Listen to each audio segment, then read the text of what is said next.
Hello दोस्तों, नमस्कार। बहुत बहुत स्वागत है आपका अपने एजुकेशनल चैनल में जिसका नाम है न्यू स्टडी प्लैनेट। तो कैसे हैं आप लोग? उम्मीद करते हैं आप भी अच्छे होंगे और आपकी तैयारियां भी अच्छे से चल रही होंगी। आज के वीडियो में हम पढ़ेंगे शिक्षा मनोविज्ञान, जो कि आने वाली परीक्षा जैसे सुपर टेट और यूपी टेट के दृष्टिकोण से काफ़ी महत्वपूर्ण है। तो बिना स्किप किए हुए पूरा वीडियो ध्यान से देखिएगा। आइए शुरू करते हैं आज का अपना ये महत्वपूर्ण वीडियो।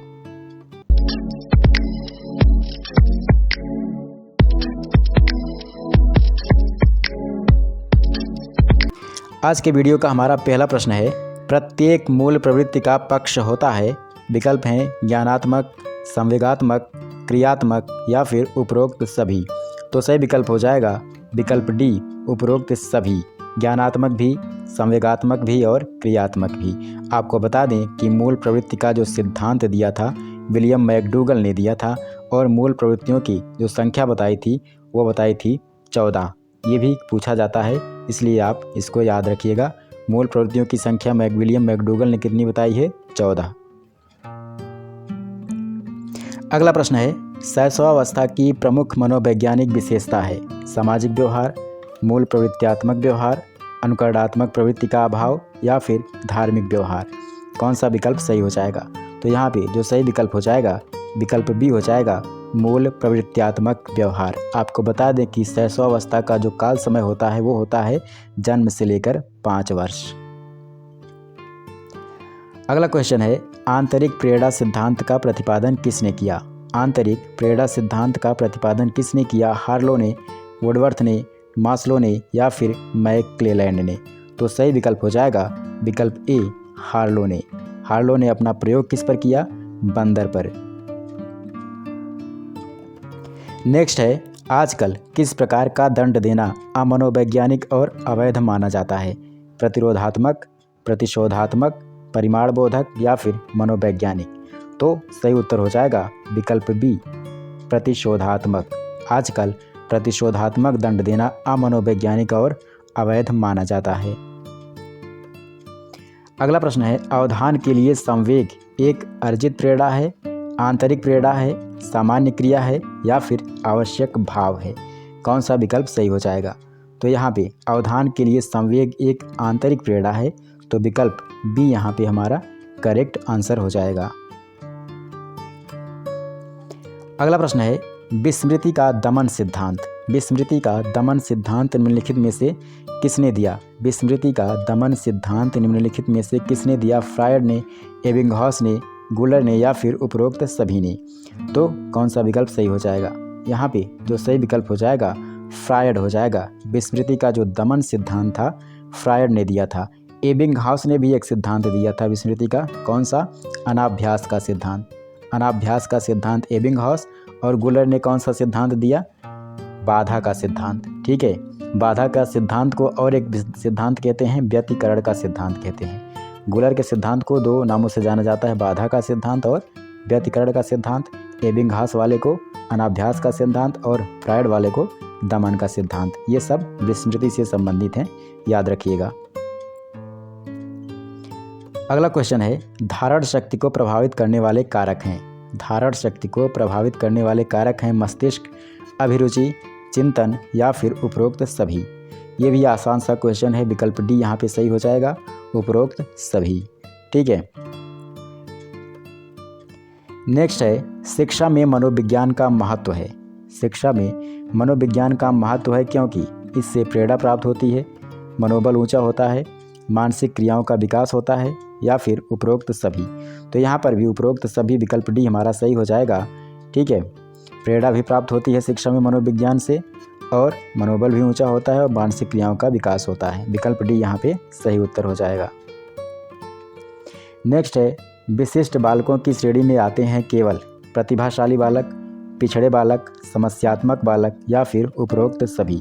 तो कौन सा विकल्प सही हो जाएगा? विशिष्ट बालकों में हम प्रतिभाशाली बालक को भी शामिल कर सकते हैं, पिछड़े बालक को भी शामिल कर सकते हैं, समस्यात्मक बालक को भी शामिल कर सकते हैं। तो हमारा विकल्प डी जो है सही हो जाएगा। ठीक, अगले प्रश्न पर चलते हैं, मंद बुद्धि के बालकों की बुद्धिलब्धि कितनी होती है? मंद बुद्धि के बालकों की बुद्धिलब्धि कितनी होती है? 70 से कम, 75 से कम, 85 से कम या फिर 100 से अधिक? तो सही उत्तर हो जाएगा विकल्प सी 85 से कम। नेक्स्ट है अधिगम निर्योग्य बालक वे होते हैं जिनमें पाई जाती है अतिक्रियाशीलता, संवेगात्मक अस्थिरता, प्रोत्साहन की कमी या फिर उपरोक्त सभी। अधिगम निर्योग्य बालक कौन होते हैं जिनमें क्या होता है? उपरोक्त सभी। विकल्प डी यहाँ पे सही हो जाएगा। अतिक्रियाशीलता पाई जाती है, संवेगात्मक अस्थिरता पाई जाती है, प्रोत्साहन की कमी पाई जाती है, ये सब क्या कहलाते हैं? अधिगम निर्योग्य बालक। अगला क्वेश्चन है मापन का प्रयोग निम्नलिखित में से किसके लिए किया जाता है? वर्गीकरण, चयन, तुलना या फिर उपरोक्त सभी। मापन का प्रयोग तीनों के लिए किया जाता है, वर्गीकरण, चयन और तुलना। तो यहाँ पे विकल्प डी एक बार फिर से सही हो जाएगा, उपरोक्त सभी।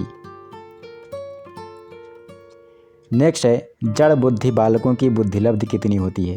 जड़ बुद्धि बालकों की बुद्धिलब्धि कितनी होती है? 25 से कम, 50 से कम, 60 से कम या फिर 70 से कम। तो जड़ बुद्धि के जो बालक होते हैं उनकी बुद्धिलब्धि 25 से भी कम ही होती है। ठीक है। और 25 से 50 के बीच जो होती है, 25 से 50 जो होते हैं वो मूढ़ होते हैं, 50 से 60 जो होते हैं वो मूर्ख होते हैं, और 90 से 110 जो बुद्धिलब्धि होती है वो सामान्य बालकों का होता है। अगला है बिनेटिका प्रणाली के प्रतिपादक कौन है? बिनेटिका प्रणाली के प्रतिपादक कौन है? कार्लटन बासबर्न, फ्रोबेल, फ्रायड या फिर मारिया मॉन्टेसरी। बिनेटिका प्रणाली के जो प्रतिपादक हैं वो हैं विकल्प ए कार्लटन बासबर्न। ठीक है। नेक्स्ट पे चलते हैं। अगला प्रश्न है ग्रीक भाषा में ह्यूरिस्टिक का क्या अर्थ होता है? ग्रीक भाषा में ह्यूरिस्टिक का क्या अर्थ होता है? उत्पन्न, नष्ट, विकास या फिर उपरोक्त सभी। ग्रीक भाषा में ह्यूरिस्टिक का जो अर्थ होता है वो होता है विकल्प ए उत्पन्न। ठीक है। अगला प्रश्न है adjusting the school to the child नामक पुस्तक किसने लिखी है? डॉक्टर बासबर्न, फ्रोबेल, गाल्टन या फिर यंग ने। किसने लिखी है? Adjusting the school to the child के लेखक हैं विकल्प A doctor Washburne. Next question है लाहरी व्यक्तित्व और अलाहरी व्यक्तित्व के रूप में व्यक्तित्व का विभाजन किसने किया है?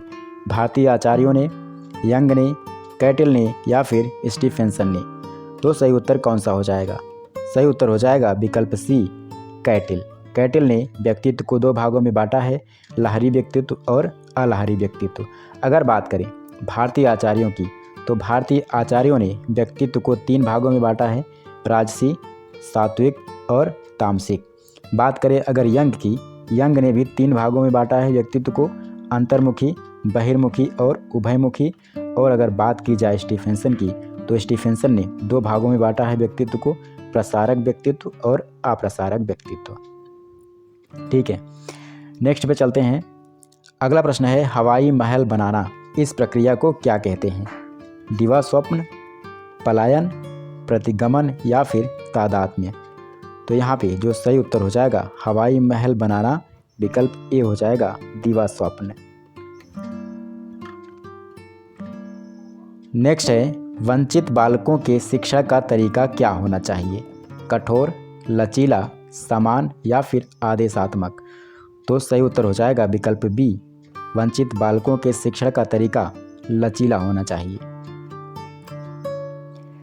अगला और आखिरी प्रश्न है इस वीडियो का, अभिप्रेरणा का अर्जित कारक नहीं है? सामाजिक आदर्श, आदत, संस्कार या फिर इच्छा शक्ति। तो सही उत्तर हो जाएगा विकल्प डी इच्छा शक्ति। अभिप्रेरणा के दो कारक होते हैं, अर्जित कारक और स्वाभाविक कारक। इच्छा शक्ति जो होती है वो स्वाभाविक कारक है और बाकी जो भी हैं अर्जित कारक हैं। तो इस वीडियो में फ़िलहाल इतना ही। अगले वीडियो में एक नए टॉपिक के साथ आपसे मिलेंगे, तब तक के लिए नमस्कार। और हाँ, अगर आप हमारे वीडियो पर नए हैं तो चैनल को सब्सक्राइब जरूर कर लें।